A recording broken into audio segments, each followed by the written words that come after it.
এই আমি শুনেছি মাহি পরীক্ষায় নকল করেছে আর কেউ ওর নামে অভিযোগ করে দিয়েছে। কি প্রিন্সিপাল বলেছিলেন কেউ নকল করতে গিয়ে ধরা পড়লে তাকে কলেজ থেকে বের করে দেওয়া হবে। আমাকে তাড়াতাড়ি মাহিকে জানাতে হবে যাতে ও কোনো পথ বের করতে পারে। রিঙ্কি দাঁড়াও, এই কথাটা তোমার মাহিকে জানানো উচিত নয়। কিন্তু আমরা তো ভালো বন্ধু, আমারই তো ওকে সবার আগে জানানো উচিত। এই খারাপ খবরটা যদি তুমি ওকে জানাও তবে তোমাদের বন্ধুত্ব নষ্ট হয়ে যাবে। এই ভুল তো আর আমি করিনি, আমি তো শুধু ওকে সাহায্য করছি, উল্টো ও আমাকে ধন্যবাদ দেবে। রিঙ্কি না, তুমি কি শুধু সবকিছু জানো? আমি যাচ্ছি ওকে বলতে। রিয়া, তুমি রিঙ্কিকে খবরটা দিতে বারণ করলে কেন? কারণ আমাদের কখনোই খারাপ খবর বহনকারী হওয়া উচিত নয়। মানুষ প্রায়ই খারাপ খবরের চেয়ে যে খবরটা দিচ্ছে তাকেই ঘৃণা করতে শুরু করে। কিন্তু তুমি তো সবসময় মানুষের মুখের উপরই সব খারাপ কথা বলে দাও। বন্ধুরা, আমি ইন্টারভিউয়ের জন্য এই ড্রেসটা পরে যাচ্ছি, কেমন লাগছে? আরে বাহ টিনা, তোমাকে তো এই পোশাকে খুব কুল লাগছে। তোমাকে একদম আমার বড় মাসির মতো লাগছে। এই বয়সে এত চড়া রঙের পোশাক কে পরে? ঠিক আছে, আমি চেঞ্জ করে নিচ্ছি। রিয়া, তোমার মুখে একদম লাগাম নেই। কেন, কি হয়েছে? আমি তো মজা করে ওকে বলছিলাম যে ড্রেসটা ভালো লাগছে না। বন্ধুরা, আমি আমার ক্রাশের সাথে দেখা করতে যাচ্ছি। আজ আমি নিশ্চিত ওকে ইমপ্রেস করে দেব। কিন্তু রিঙ্কি, তোমার দাঁতে লিপস্টিক লাগানোর কি দরকার ছিল? ও সরি, ভুল করে হয়ে গেছে। রিয়া, তুমি সত্যি অদ্ভুত। তোমরা বলতে পারছিলে না তাই আমি বলে দিলাম।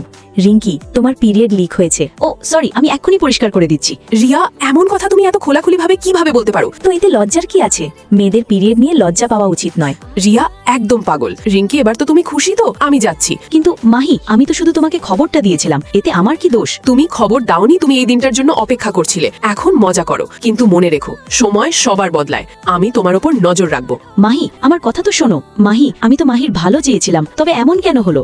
রিঙ্কি, একটা কথা সবসময় মনে রাখবে, মানুষ খারাপ খবরের চেয়ে খারাপ খবর দেওয়া মানুষকে বেশি অপছন্দ করে। তবে মানুষ তোমাকে অপছন্দ করে না কেন? তুমিও তো সব কথা মুখের ওপর বলে দাও। যে ভুল 5 মিনিটের মধ্যে শুধরে নেওয়া যায়, যেমন দাঁতে লিপস্টিক লাগা, সেটা সঙ্গে সঙ্গে বলে দাও। মানুষ তোমাকে ধন্যবাদ দেবে। ধন্যবাদ রিয়া, তোমার কথা শুনে ড্রেস চেঞ্জ করেছিলাম বলেই আজ আমার ইন্টারভিউতে সিলেকশন হয়ে গেল।